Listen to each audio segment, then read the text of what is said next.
കാസർഗോഡ് മലയോര മേഖലകളിൽ വന്യമൃഗശല്യം രൂക്ഷം. കൊന്നക്കാട് ഏക്കർ കണക്കിന് കൃഷിത്തോട്ടം കാട്ടാന നശിപ്പിച്ചു.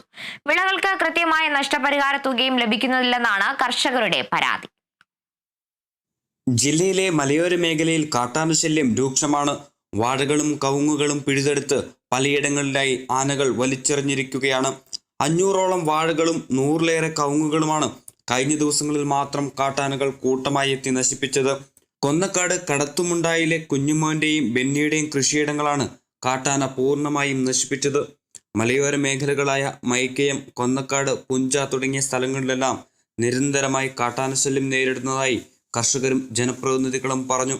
മഴ തുടങ്ങിയ സമയം മുതൽ ആനകൾ നാട്ടിലിറങ്ങി കൃഷി നശിപ്പിച്ചുകൊണ്ടിരിക്കുക. തെങ്ങ്, കമുക്, വാഴ, മറ്റു ഫലവൃക്ഷ മരങ്ങളൊക്കെ നശിപ്പിച്ചിരിക്കുകയാണ്.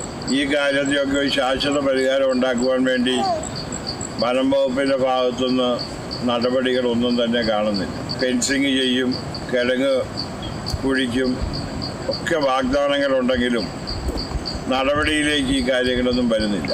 ആനകളെ തുരത്താനായി തുടങ്ങിയ ഫെൻസിംഗ് പ്രവൃത്തികളെല്ലാം എങ്ങുമെത്താത്ത നിലയിലാണ്. നഷ്ടപരിഹാരത്തുകയും കൃത്യമായി ലഭിക്കുന്നില്ല. കൃഷിയെ ആശ്രയിച്ച ജീവിതം എങ്ങനെ മുന്നോട്ട് കൊണ്ടുപോകുമെന്നാണ് ഇവരുടെ ആശങ്ക. Kerala vision news, Kasaragod.